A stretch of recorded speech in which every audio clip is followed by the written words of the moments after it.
Welcome to the All Elite Wrestling Podcast. It's All Elite Wrestling Unrestricted, the official podcast of AEW. Tony Schiavone, my longtime close personal friend, Aubrey Edwards. Hey. Hey, how you doing? Good, how are you? I'm all right. Thanks for asking, man. Crazy time, but it's great being able to talk to you. And our special guest today, and I say special because he's one of our favorites, and I say that sincerely, Shawn. Really? Yeah, I do say that sincerely. Wow. Because I have a lot of fun. Look, there are a lot of guys and gals in AEW that don't have the personality that Shawn Spears has. I mean, they really don't. So I agree 100%. A lot of people on social media will disagree with you there. I mean, a ton. Well, what the hell do they know? Okay. Shawn Spears, I'm going to read down the list of Shawn Spears' accomplishments. You ready? I have a list of accomplishments? Yes, it's a big list. It's a big list. Oh, this should be quick. Okay, no, it should be good. You should like this. 3 times Ohio Valley Wrestling Southern Tag Team Champ, 3 times Ohio Valley Wrestling Television Champ, Florida Championship Wrestling Tag Team Champion, WWC World Tag Team Champion, ACW Heavyweight Champion, TCW Heavyweight Champion, Pure Wrestling Association Champ, PWA Commonwealth Champ, and in 2012, Pro Wrestling Illustrated rated you number 180 of the top 500 in wrestling. Told you it was long. See, pretty good, huh? Your wiki homework was fantastic. Good job, Tony. Nicely done. Here's the good thing about this, Shawn. I don't do the homework. Ha. That's just a well knowledgeable man. Funny thing about those OVW accolades, there was a time where I had the OVW Heavyweight Championship, Television Championship, and Tag Team Championship at one time, but it's not listed there because our television only spanned out in certain counties. So in different counties, like in the old territory days, guys would be a champion over here, and then they wouldn't be a champion in this city. But that was a cool thing about OVW. Just a little tidbit fact that's not listed there in my list of accomplishments. I was a champion. You just not listed there, big guy. I missed it. So we missed that 10th bullet point. We'll have to we'll have to talk to the research people and make sure that that gets updated in the future. We want to talk, though, first of all, we got a lot to talk to you about. I want to talk, first of all, about what's been going on with you in AEW and what's been going on with AEW. Crazy time, isn't it? I mean, to be a wrestler and to be a person that's involved with our business. I think it's a crazy time kind of for everybody. And I agree with you wholeheartedly, but not only for us as performers, but I think for our audience. You know, the beautiful thing about having live shows is, you know, piling your buddies into cars or your family into cars and spending your hard-earned money and driving to a show to watch 3 hours of good wrestling. And right now that's kind of non-existent for a lot of our fans. Luckily, obviously, we're able to perform weekly television still, thankfully. But, as a performer, I'll say it first and foremost, it's not the same. You know, our audience is 97% of why we do this. So it's missing, but it's a tough time for everybody, not just us. Everybody's going through a very difficult time right now. So speaking of audience, because I mean, I 100% agree with you. Like the audience is a huge aspect. Performing for fans is huge. And I think we all miss it. But one of the things that I really loved about working with you recently is how you've sort of become this big part of our audience. Like, I think the first live show we did without fans, like you and MJF were like betting on different things. Like you've got your little blocks making noise. Like, what has that whole process been like? And are you given any direction for like, be a fan? So the idea was Tony's, actually. The night before television, he called and we talked for about 20 minutes and he said, I have this idea. I want to put you and MJF in the crowd. And I kind of just want to give you guys, free reign to go out and do what you guys want to do and bet on some matches. And I thought that was a hilarious concept. And you pretty much can't ask for a better charismatic dance partner than MJF. So when they kind of put us out there, they just said, yeah, do whatever you want. Have some fun. I'm like, well, can I eat food while I'm out here? I'll be hungry. They're like, yeah, go ahead. MJF's like, can I have a glass of wine? They're like, yeah, go ahead. And we're like, oh, that was a bad idea. Well, for him, he's a lightweight. For him. But the concept from there just kind of kept building. And here's the thing. And I tell this to some young talent, being out there as an audience member is an opportunity in itself. You might not get that television time in the ring performing, or you might not get that promo time backstage in a segment or a live mic in the ring. That in itself, being an audience member, is an opportunity. The camera is going to catch you. I said it recently to a few other talent. I said, We were out in the crowd, I think it was a couple of weeks ago. I said, I dare you to steal the camera from me. And I dare you. If you can do it, then I'm not doing a good job, but good luck. And I think that's when I pulled out, I tailgated on the back of a golf cart. So it's just finding different ways to stand out, show some personality without taking away from the actual in-ring product. It's a very slippery slope and you kind of have to pick your spots. But at the same time, it's an opportunity to showcase any kind of personality, get over any kind of catchphrases you're trying to do, or just in general, have a good time, man. That's what it's all about anyway. Well, you look like you're having a good time out there. I mean, I know it's a job and it's part of the show, but it looks like you and MJF, Wardlow, and some of the ladies like Britt, and even on the other side, are having a great time. It adds to the show, I think, for the performers in the ring. When it's silent, or when when that energy of the audience isn't there, you feel the bumps a little more. You feel yourself losing breath a little quicker. The energy, the adrenaline isn't pumping as much as it normally is in front of a live audience. So I think to have your peers out there and, people that understand the industry and people that just overall want to have a good time and are kind of helping the match or helping the segment, whatever is actually taking place at the moment, it is a massive boost to us as in-ring talent. So I'm just trying to help in any way I can, while at the same time taking advantage of a good opportunity. Absolutely. So we've got we're basically filming like every other week now, doing some live, some tape shows. But on the opposite, and we had talked to Tony about this on a previous podcast, like the crazy day in Atlanta where we basically filmed like 6 episodes of TV or whatever in a row. I know we kicked off the day with you and Cody as the first match in the TNT Championship Tournament. Are there any other matches that happened during the day? And like, what was that day like for you? Because I know for everyone else, it was a little bit different. That was a very packed day. Funny thing is, Tony, I don't know if you're aware of this. You might be, actually. I think I was supposed to do commentary with you. Yes, I know. It was going to be scheduled to, I was told the night before, because I think we did live TV. That's right. And then I was called after that. And Tony's like, hey, Tony Khan, sorry. Was like, hey, I think you're going to be on commentary tomorrow with Shivani, and it's going to go for about a month. And I was like, I haven't been nervous like a ton in a very long time. I get nervous before every match, but I wasn't like, oh my God, like I was in that case, because number one, I'm out there with arguably one of the greatest call men in the business today. But now I got to step up and hold my own. So it was a big, like a challenge that I got really excited about, but I was also very nervous about. Luckily and thankfully, it worked out for the best, because you have one of the greatest of all time, Jericho, coming in, and it just added a whole different dynamic to the show.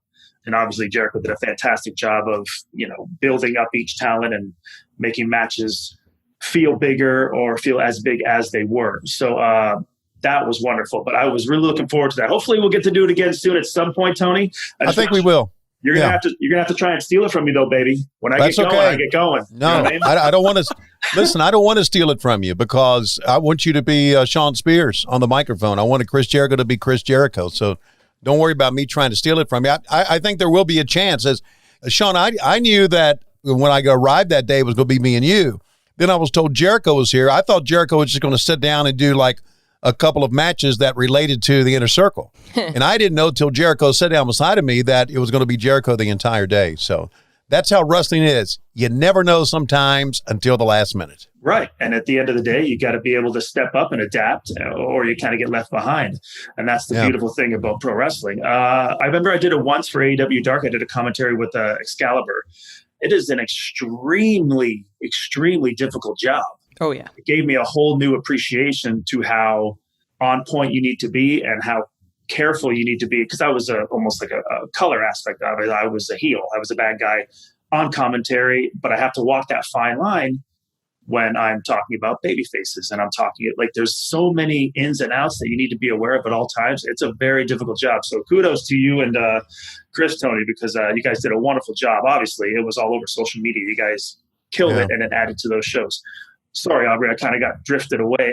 There was a few other matches that day. I think they were enhancement matches. Mm-hmm. But the thing, I remember looking at the board, and I want to say there was roughly 20 some odd matches. There was a lot. There was so many matches, but not once. And I remember kind of stopping and looking around. Not once did I see people down. Did I see them kind of complaining? I didn't see anybody whining. I didn't see anybody, we had a very short short-staffed roster. I think we were rolling with about 20% of our active roster and our active television roster. So again, it was a wonderful opportunity for younger talent to step up, get a little bit more TV time, and that includes myself. I got a great deal of television time during the course of those 2 days. I think I made a joke on Twitter where somebody said something about my career previously, that I was barely on TV. And I think I actually went back and did some number crunching. And in those 2 days, over the course of 2 weeks of tapings, I was on TV more minutes than I had in my entire 2018. I believe it. Wow. And I went, ooh, wow. I go, wow, that's very telling. But again, like Tony just said, those opportunities are going to pop up. And when you have to go 20 minutes on television because we're short-staffed or time gets added or for whatever reasons, you have to be ready to adapt. And that's the world of pro wrestling. That's the top level. So I'll take full advantage of it anytime I can get it. I want to go back and ask you, you mentioned about doing the commentary with Excalibur and did that, once you did the commentary and then you go back to the ring, did that change anything that you did in the ring, your perspective of what's going on by watching a match and calling it? Mm-hmm. Great question. So I was always very good about trying to find camera shots, and I would, let my producer or some of the cameramen know, like, hey, look, when I kind of do this, I want to get this shot. So having that commentator's perspective, it forced me to kind of almost count in my mind, okay, they're going to be talking about this moment. They're going to be putting their own little spin on it. I need to give them time to do so. So if I rushed past what you were trying to explain, if I wasn't patient enough in terms of what you were trying to describe to our audience, we were going to miss that moment. Right. So I just I felt I was always good about slowing down in the ring and finding moments and finding enough time. But I really kind of focused on finding more time if needed to let you guys tell the story that I'm trying to convey. So it was more just focusing on knowing that the product is just bigger than myself. It's a massive team effort. It's the other guy I'm working with in the ring. It's the commentators. It's the cameramen. It's the lighting crew. It's a big production. And in order for that story to be told properly and told the right way, all key ingredients need to be cooking as best as they can be. So just focusing on slowing down and letting you guys do what you do best. And that's pretty much make us look like stars. I want to also go back and talk about your match with Cody at All Out, where you became the chairman of AEW and you cracked him over the head with a chair. Well, that was Fyter Fest last year. That's Fyter Fest, yeah. Was that Fyter Fest? Okay, sorry, Fyter Fest. Well, the Fyter Fest, and it's set up for All Out, because that was the first time that Shawn and I actually worked together, like in any capacity. You cracked him over the head with the chair, and that set it up. Yes. Mm-hmm. Mm-hmm. So did he say lay it in? Because you did. That sounds like a Cody thing. I did. It's funny that, you get nicknamed the chairman, and then you hit a guy once with a chair, and then you never touch anybody else with a chair since then. It's kind of the moniker is funny, but to that point, I mean, that created a lot of traction, a lot of buzz, both positively and negatively. Here's the thing with Cody, and we go, the history between us is pretty well documented. We go back a very, very long way. That guy is never going to half-ass anything. I know. If you put him on top of a cage, he's going to moonsault off. If you hit him in the head with a chair, and I say, man, look, get a hand up, he's going to go, no. He's going to say, swing for the fences. And as a performer, we have the same mentality. You'll see him say it a lot publicly. When he says that he's going to outwork you, when he says he's going to outdog you, when he says he's going to outperform you, he means it. Mm-hmm. What he may not understand is I'm that guy too. So I can't also half-ass anything. So if I'm going to swing for the fences. Obviously, that's millimeters and microseconds. When they say timing is everything, they are paramount in professional wrestling, because if you're off by even a fraction of a, millimeter, obviously, as we saw at Fyter Fest, bad things can happen. Having said that, and I'm pretty sure I could say this with confidence because he'll agree, if anything, it added to the story, it added to our setup. Oh, absolutely. Leading into All Out, but every time he kind of rubs the one side of his head, he's always going to remember me. So, that we're kind of the same guy in terms of performance and in terms of, putting ourselves out there and not half-assing anything. And I think we're going to be tied at the hip at some point, like I think for the rest of our careers to some degree, not just based on this, but who knows what's happening in the future. Regardless, we're going to go all out for, no pun intended, for our audience in any way we can. Nothing wrong with that. We are talking to Shawn Spears, and we're going to talk about the TNT tournament that he was in and about his road, some more of his road to AEW. This is AEW Unrestricted, the official podcast of AEW. Aubrey Edwards and Tony Schiavone here with the amazing Shawn Spears. One of the people that I actually like working with the most, by the way. And I'm not saying that just to kiss your ass. It's true. Oh, you're one of my most requested referees, especially if I have some shenanigans taking place, which I have in the last few months. We've had a couple comedy matches together, and I really, really appreciate it because a lot of times, like, I know I get booked in kind of the more like serious authoritative role. So anytime I get to kind of break away from that is like, I really appreciate it. So like push-up contest. Actually, that kind of leads into the question I had. I wanted to talk about your match at most recent Double or Nothing with Tully on your underpants. So like my favorite part of that is I knew you were going to have something there, but you didn't tell me what it was. Mm-hmm. So when your pants came down, because of the coloration, I seriously thought your balls were out. Right. And I'm like, oh my God, am I going to have to pull like a fucking Tommy Young shit here? Like, I mean, I like Shawn, but I'll pop him back in if I need to. Like, what the fuck's going on here? No, don't worry. I doubled up. I had two layers because, You're a good man. I've been around long enough to know that things can happen and I'm not going to leave anything to chance on pay-per-view, and obviously I got to keep in mind my audience and who's watching. It was mainly designed to be a comedy bit, but it was designed, it was a last minute addition to the card. For one, I think I did a news segment trying to set it up on a Wednesday and the match happened on a Saturday. Mm-hmm. But I also sat back and if you look at the totality of that card, it was stacked from start to finish. And, when you got the Stampede match and you got the TNT Championship final and then you got the ladder match, like you have so many different elements of professional wrestling on one card. How can you be different or how can you at least fit into this card with the time allotted, which I believe was about 5 to 7 minutes.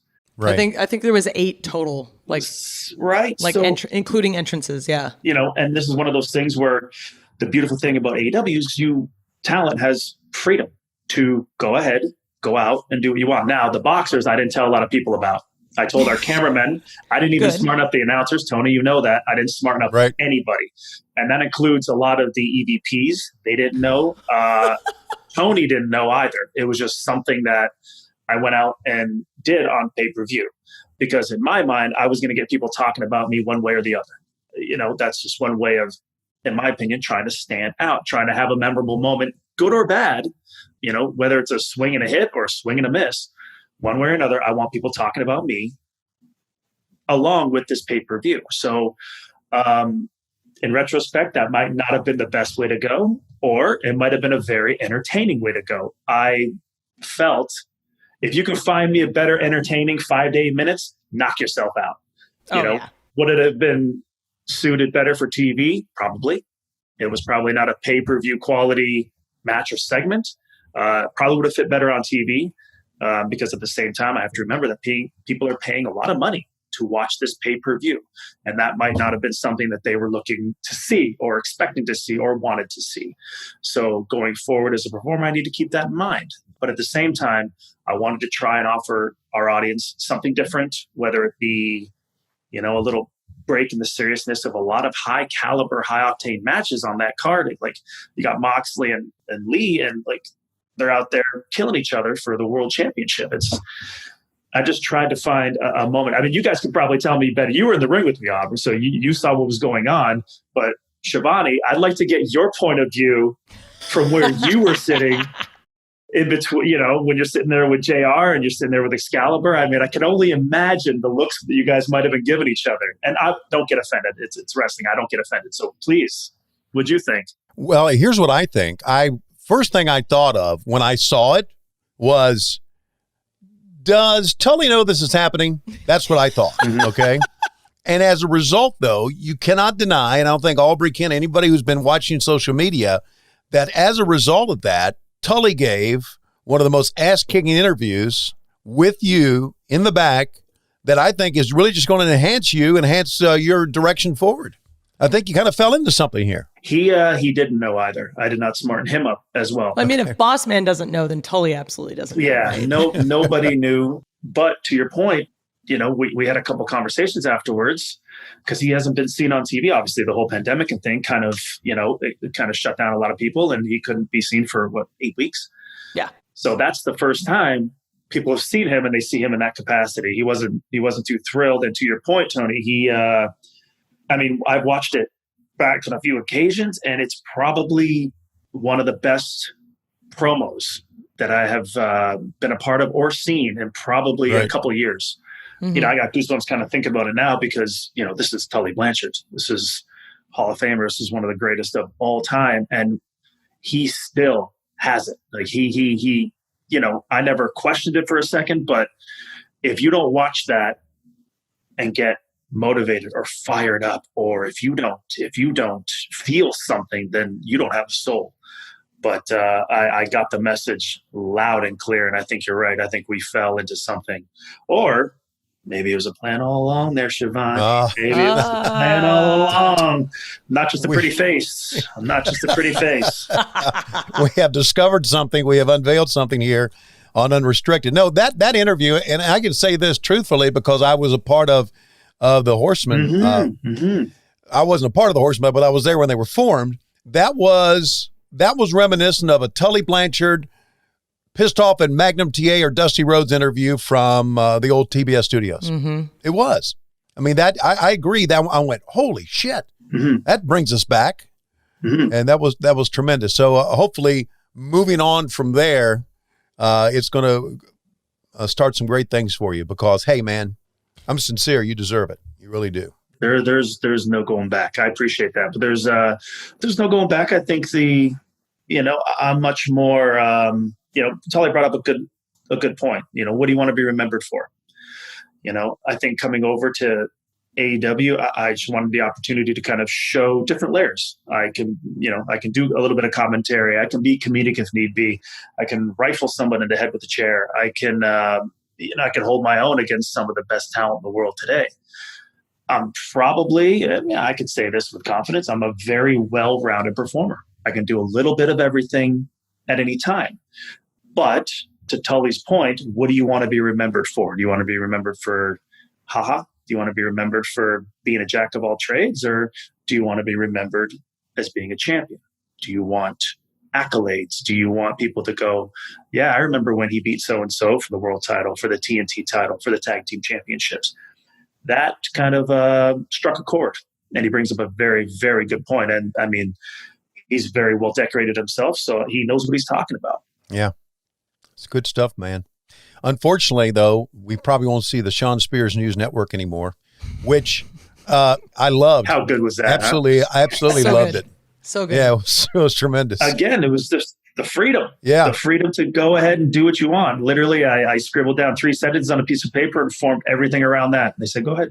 Yeah, it was tremendous. I want to talk. You were in the TNT tournament. That was something that TNT wanted. That I think is kind of like our television championship. Mm-hmm. And what do you think about that? I mean, you had a great match, and you were part of it. You did well in it, and there's a chance we would see you vie for the championship. That title in itself, the TNT Championship, is tailor-made for guys like me.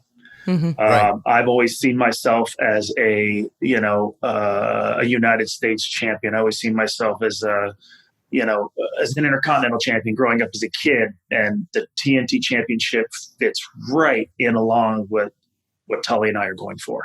Mm-hmm. I think that makes the most sense, being a part of that tournament, groundbreaking, history making. Yep. But of course, I draw my, arch, whatever you want to call that guy. He's a Cody. So, I run into, that's 2 roadblocks I've run into with him. But timing is everything. Tully and I, right. Especially recently, we have a plan in place, and I think we're going to be in the TNT title picture sooner rather than later, but timing is everything. Everybody's going to be gunning for that championship, especially now that it's an open challenge. Mm-hmm. Right. He's made it open to everybody. So, while he's paying attention to that, he might not be paying attention to, someone sneaking up behind him. To me, as just not only as an announcer, but as a fan, to me, a television champion, a champion that defends the belt on television, always work better as a heel. Arn Anderson was a great one. Tully Blanchard was a great one. Those heels that each and every week did something to keep the title that was underhanded.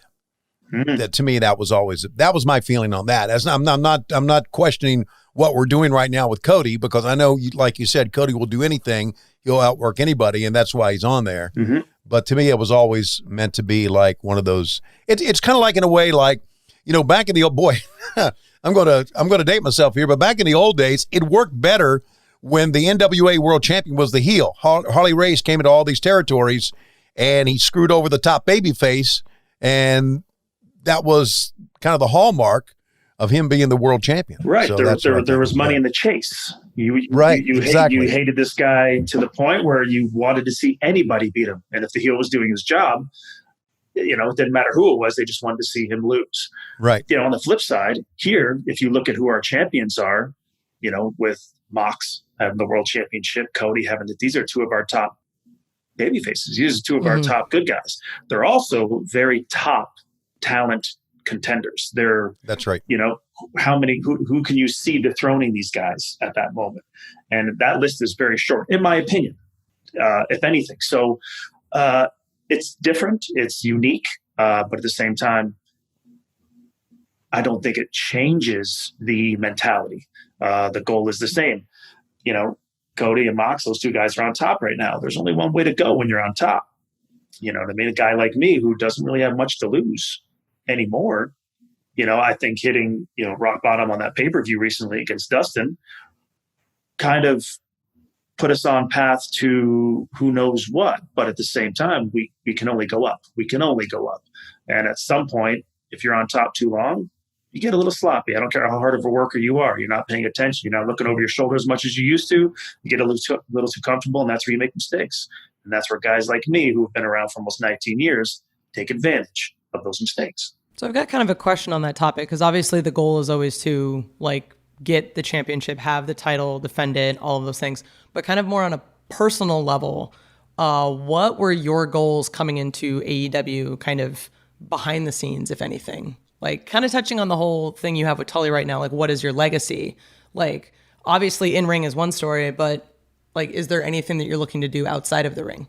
So that's a great question. I'm glad you brought this up, because you see a lot on social media. It goes back and forth. I'm used to it. I'm used to seeing both sides of the coin, good, bad, or indifferent. But a lot of people thought that I came into AEW to go right into the main event and right to the top of the mountain and, get all the titles thrown on you and, push.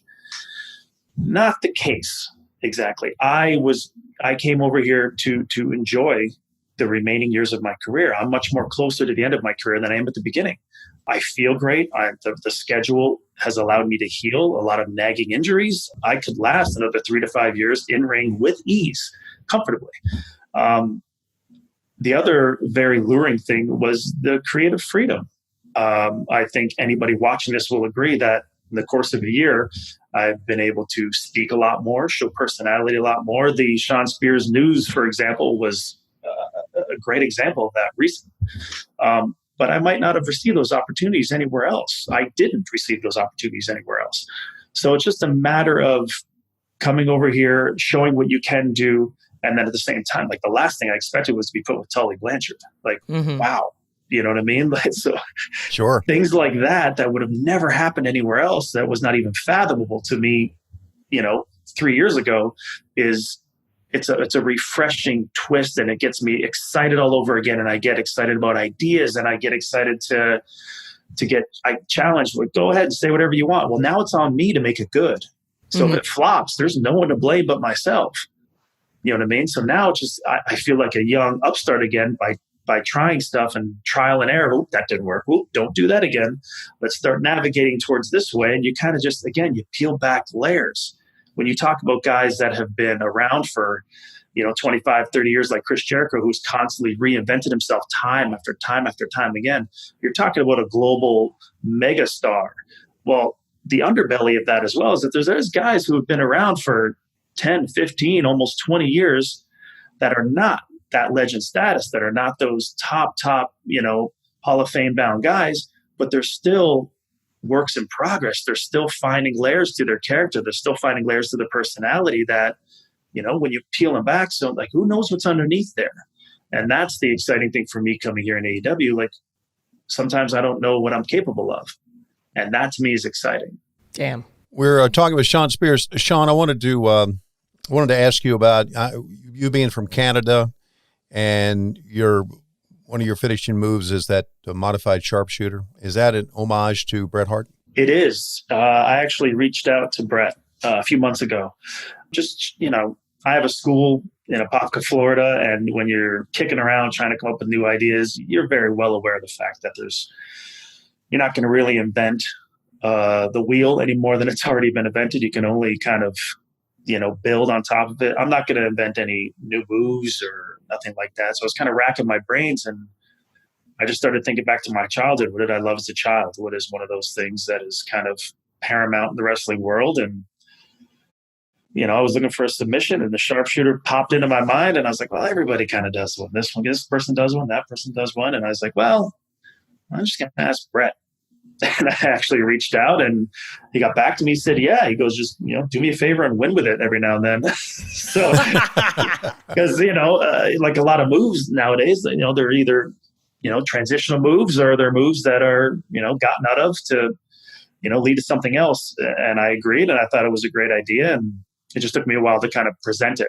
So, yeah, it's definitely paying tribute to a Canadian icon, a legend. And, the fact that he kind of gave me the nod of approval and go ahead, and that just makes it a little bit more special to me. I'm not going to change the name. I'm not going to change anything like that. How dare I? How dare I even think about doing that? It's the sharpshooter, will always be the sharpshooter. And it's not the last you're going to see of it. God, so good. Again, it's like if I would have tried to pull that, 2 or 3 or 4 years ago, they'd be like, no. No. It's like, man, Bret Hart said I could. Bret said I could. Like, it's just like a kid in a candy store. And that's like, so Tony, let me ask you as well. How many years have you been in the industry total? Since 1983. You've seen it all. You've done it all. Yeah. You've been like, you were there when guys were first starting out, and you couldn't, or maybe you could, but you didn't picture them becoming the global stars that they finally did. And then to finally see it happen, like, you've been through a lot of great moments in history in wrestling. I'm sure that there are still times now where you get excited and you're like, this is going to be great. This is going to be great. Right. I do. I want my excitement to be genuine, right? Because I really am. So I'm still finding that now. Like, for a long time, I lost that. I wasn't excited to work. I wasn't excited about ideas. I was just like, okay. But now, like with Tully, and then all of a sudden Bret's texting me, and I'm like, what is happening here? What is my life? What is going on? And then Mike Tyson walks in, we bump into each other around the corner. I'm like, oh, hey, Mike. And he's like, oh, hey, how are you? Very nice to see you, Spears. And I'm like, what is happening right now?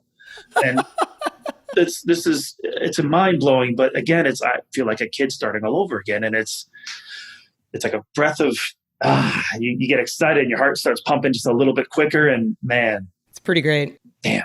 Wrestling is the best. It is. Everyone's excited to go to work. It's pretty awesome. Right. Yeah. It's fun, and it should be fun. It's fantastic. This is a fantastic conversation we're having with Shawn Spears at AEW Unrestricted. Yeah. When we get back, let's talk a little bit more about Shawn Spears outside of the ring. Don't tell me how to live, Aubrey. This is AEW Unrestricted. Tony Schiavone and Aubrey Edwards here with Shawn Spears. Really awesome conversation talking about, day-to-day AEW creative freedom.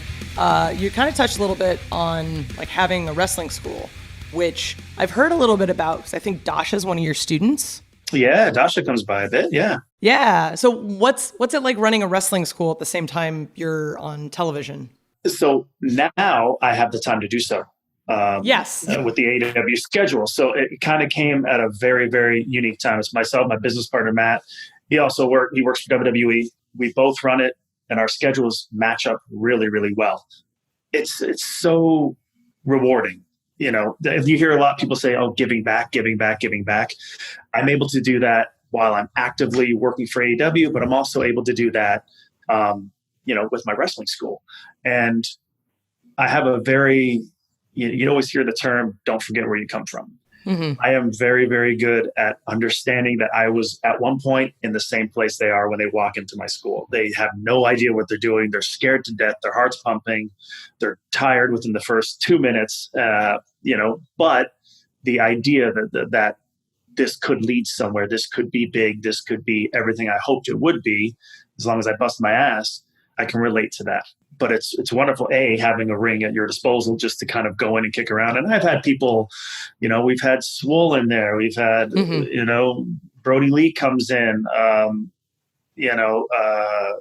Matt Cardona was just in there recently. Like, we have people come in there all the time. And so sometimes our students get a little bit more out of nowhere, like out of left field. All of a sudden someone walks in and they're like, it's like, yeah, people, I work here, my business partner works there, and we have the best of both worlds. Mm-hmm. And that's kind of what is appealing about our school. I mean, it's just a bunch of knowledge and sharing. Like, I see that a lot backstage with you when you've got like matches with enhancement guys and whatnot, just seeing the conversation that happens immediately after and all of the feedback you're giving them and just trying to make them better. It's like, oh no, this guy's definitely a coach. Okay, I get it. Well, but it goes back to just having empathy and understanding exactly. Where they are. On the other hand, like you talk about those enhancement matches for a very long time, I know what those are like. I know what it's like to be on the other side of that. Now, just because you're in that role, then it doesn't mean you're going to be in that role for the rest of your career. It's just, don't look at it as like, oh, okay, well, I guess I'm just an enhancement talent tonight. Well, yeah, but there's a lesson to be learned in there. You go out and do your job to the best of your ability, and you make that guy that you're working with look as best as he possibly can. There's a good chance you're going to come back and get to do it again. Now, over time, you build a rapport. Now, over time, you do things professionally. You're respectful. You kind of just, the old saying, and I don't mean an old saying, but it was, back to the wall, eyes and ears open, mouth shut. Yep. That was it. You do that enough times, someone's going to go, give that kid a chance. He's pretty good. Sure. And sometimes that's all you need. It's just that one person at the right time, in a great mood, going, put him in. He'll do okay. And who knows what can happen.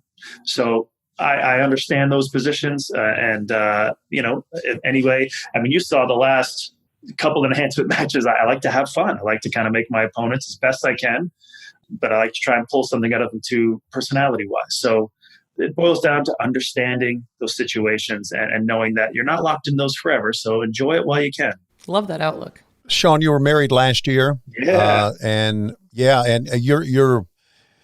you're kind of like Jon Moxley in that you work for AEW and your wife works for the WWE.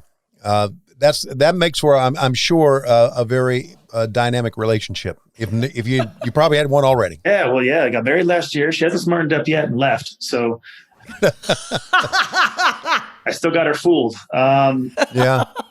It makes an interesting dynamic. Yes, I agree. But at the same time, it might not be as, and I'm sorry if this bursts in people's bubbles, but it's not as awkward or odd or, of course difficult as it may seem, or people would hope that it would be. It's not like we still have a great deal of time together. Obviously, most businesses in the world are going through the exact same thing because of the pandemic and stuff. So we have a lot of time together, but at the same time, it boils down to we both love professional wrestling. Mm-hmm. She loves what she does. I love what I do. She bounces ideas off me. I bounce ideas off her.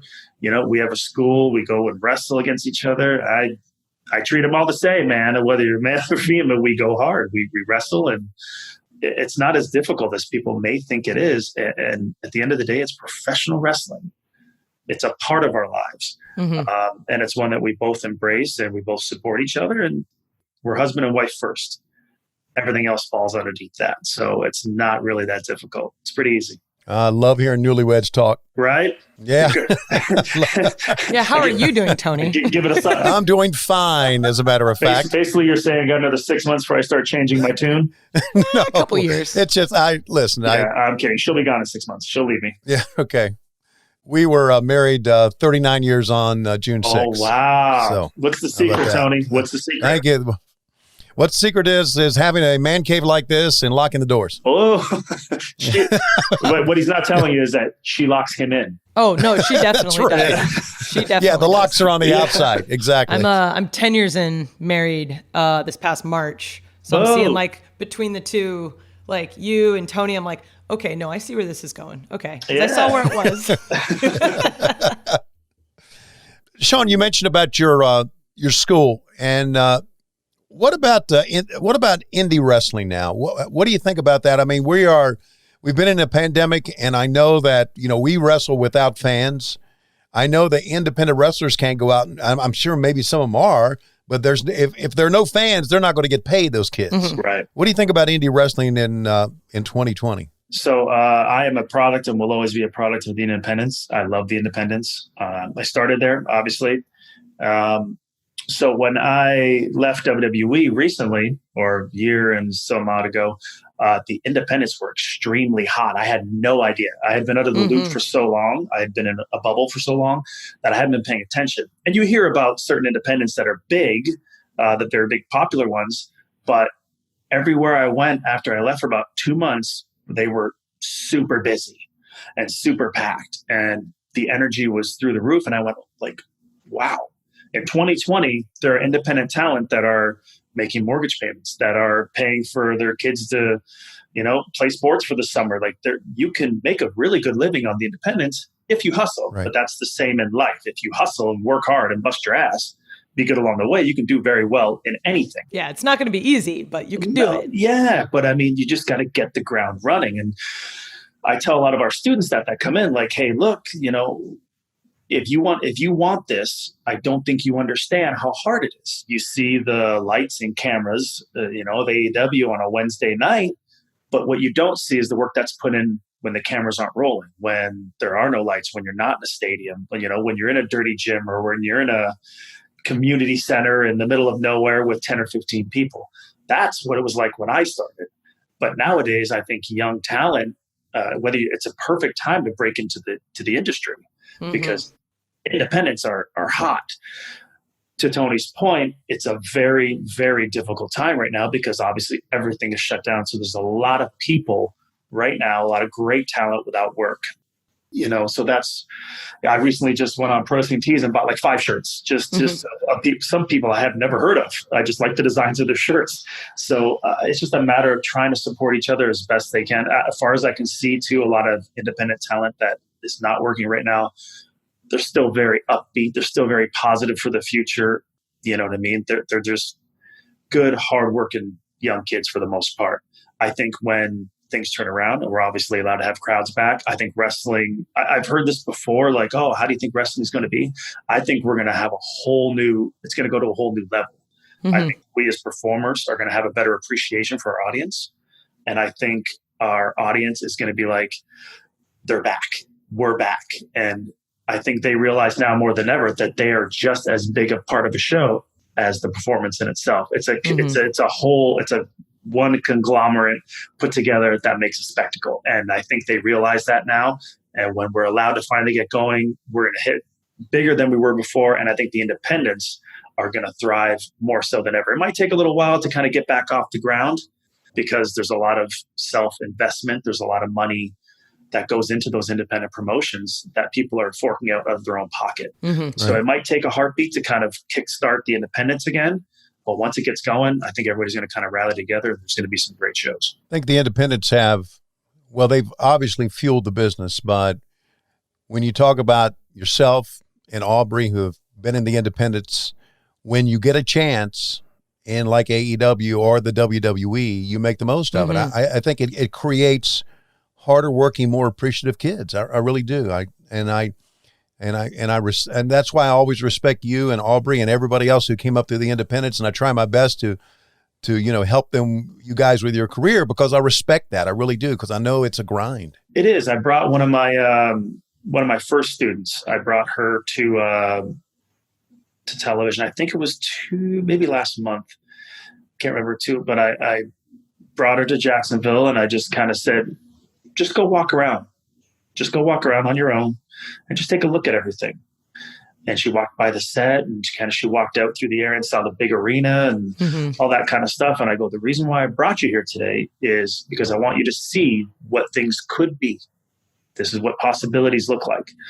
You don't see that when you're in a warehouse and you're running the ropes in front of 3 or 4 people and you're bumping randomly all over the place and you got Spears and you're yelling at you to get up, move, let's go, let's go, let's go, let's go, But, when you get stuck in that mode for weeks and weeks and weeks on end, you might lose sight of what's possible. Well, walk out there and imagine this place full of people.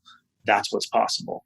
And, it's just the realization that could be possible if you really put in the groundwork. And I mean, really, really put in the groundwork. I don't show favoritism with my students. I tell them all the same thing. I go, if you want this bad enough, it can happen. And it can actually happen probably a lot easier today than it could 15, 20 years ago. It's just a matter of whether or not you want to kind of swim through the muddy waters, I guess is probably the most PG way to put it. You just kind of have to navigate through the tough stuff. Damn. Well, I can tell you this, Shawn, and I'm sincere about this. You're a credit to our business. And yeah, very nice of you to say, really my are. friend. Thank you. Yeah, because you work hard and you came, just like Aubrey, came from the independents. And I'm hoping and I'm thinking, I'm almost certain that this alliance with Tully Blanchard is going to help you out. I always saying, and I think you would agree, that if you can give great promos, you'll get over. And Tully has given you a great promo. You can talk, and I think that's a sign that there's going to be good things to come for you guys here in the near future. I really do. I appreciate your kind words, man. I think things are going to turn around. Like, I think now it feels like it's more now or never kind of thing. That's kind of the way we're looking at things right now. Awesome. Very good. Shawn, I wanted to thank you for your time. This conversation, it's been magical. Like, it's really, really awesome getting to chat with you, seeing how your mind works, learning about where you came from, all this fun stuff. So really, really appreciate you being here today. Oh, you guys are fantastic. I was looking forward to this. So thank you. Let's do it again soon. Hell yeah, man. This is AEW Unrestricted, official podcast of AEW. You can watch AEW on TNT every Wednesday, 8 o'clock, 7 Central. Definitely tune in. We've got awesome, awesome wrestling. I mean, if you're listening to this podcast, you already know this. But I'm Aubrey Edwards. My name is Tony Schiavone. Is it? I had no idea. It is. Handsome devil. Handsome devil. Subscribe to AEW Unrestricted wherever you get your podcasts. Tune in every week. Love you guys. Peace.